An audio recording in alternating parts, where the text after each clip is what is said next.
Welcome, sisters. If you're listening to this today, I want to begin by inviting you to take a breath, a very slow one, and just let your shoulders soften. Allow your body to relax and let go of any of the stress or maybe feeling closed in this snowy time.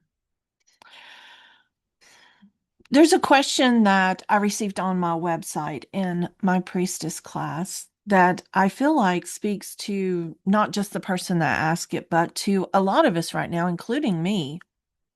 And the question has to do with, does anyone have any advice for when you're not feeling super connected to goddesses or spirituality? This person usually does, but it feels like a dry spell. And this is really an honest question, and it's coming at a very powerful moment in time. We're in the snow, full moon. Today is Imbolc, and we're in the depth of winter, in the midst of literal storms. I know here where I am, there is snow and ice, and some people have no electricity.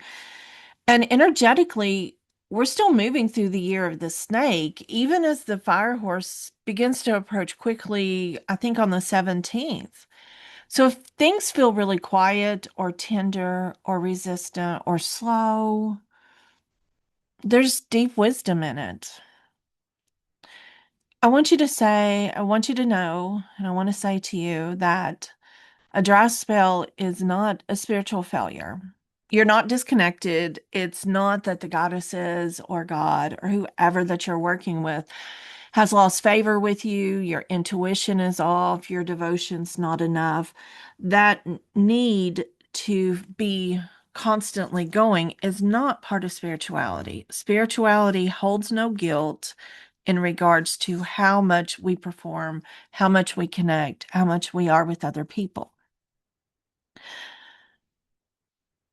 In priestess traditions, periods of quiet are often considered initiation thresholds, not endings.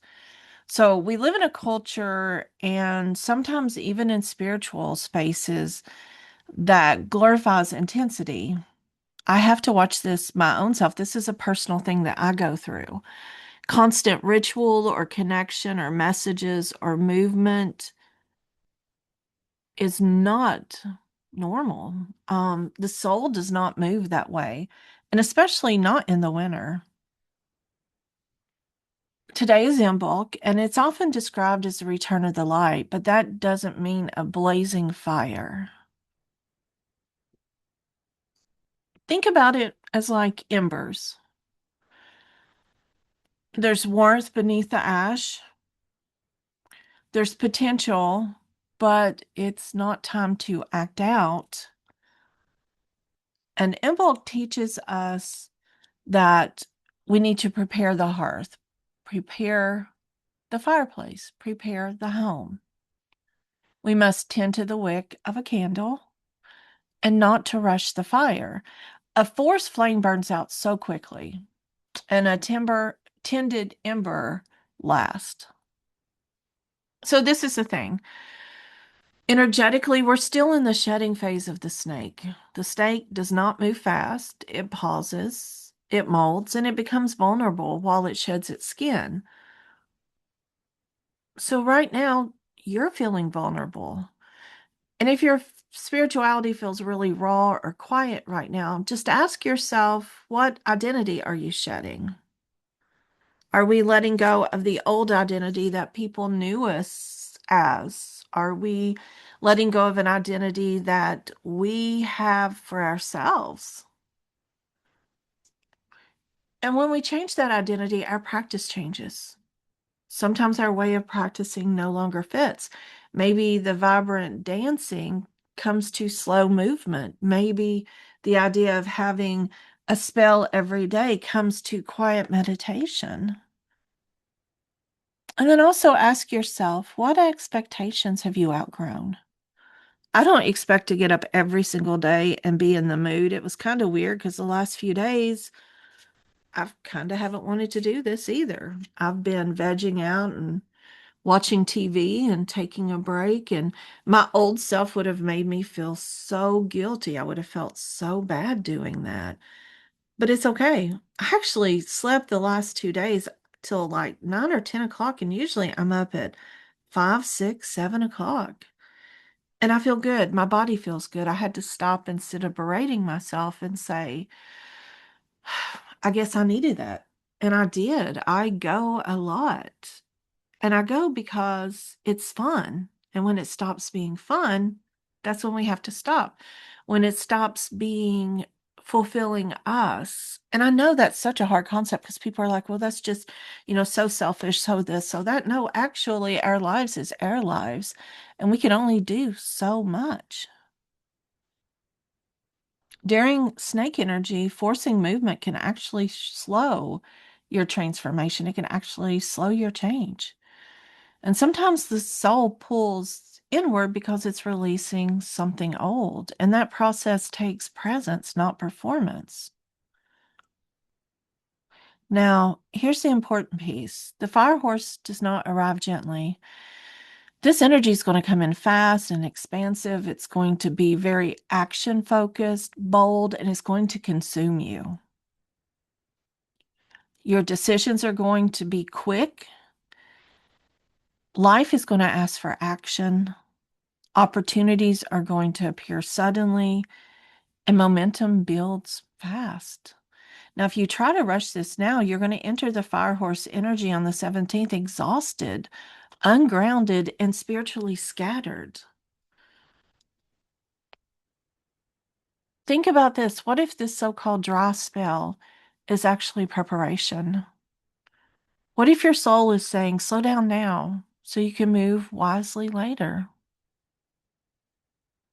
And today, tonight, last night, we're in the middle of a full moon and a snow moon. And the snow moon doesn't ask, what should I do? It asks what needs to be preserved. And in winter traditions, full moons illuminate what needs care, not change.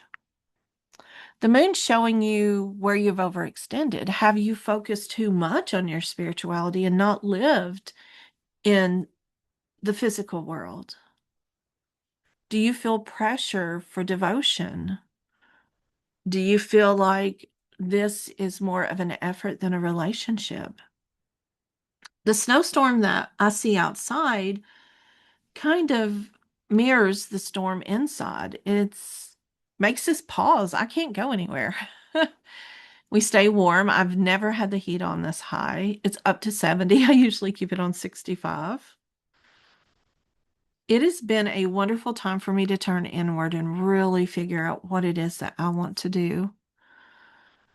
And it's allowed me to rest my nervous system. My anxiety isn't up as much. My pressure to do things, even though I'm doing things, isn't up. I'm doing things that I enjoy. So if you're feeling disconnected, here's your permission slip. I'm a teacher, so I'm going to give you a permission slip not to do any homework. Don't journal or pull cards or light candles or ask for messages unless it feels comforting. It's okay for tonight for Imbolc to sit in silence, to place your hand on your heart or sit by a window and watch nature. And this is for me. It's okay to rest without guilt. And let devotion be felt, not expressed. The goddesses are not impressed by effort, they're moved by presence. So think of this moment as winter training. You're being asked to soften your pace, strengthen your roots, clarify what matters, release what drains you, learn how to rest without disappearing. Because when the fire horse comes, it's going to say, are you ready to move? And readiness does not come from force, it comes from integrating and embodying.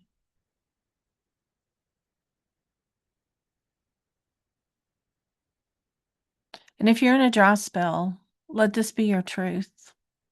You're not empty, you're shedding. You're not disconnected, you're listening. You're not behind. You are preparing. May you honor the snake's wisdom of slow transformation.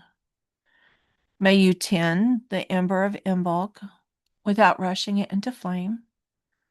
May you enter the fire horse year rested, rooted, and ready, not burned out or chasing anything, but embodied. And may you remember that the sacred never leaves you. Sometimes it simply waits for you to stop running so it can sit beside of you. So today, just rest, sleep, and enjoy.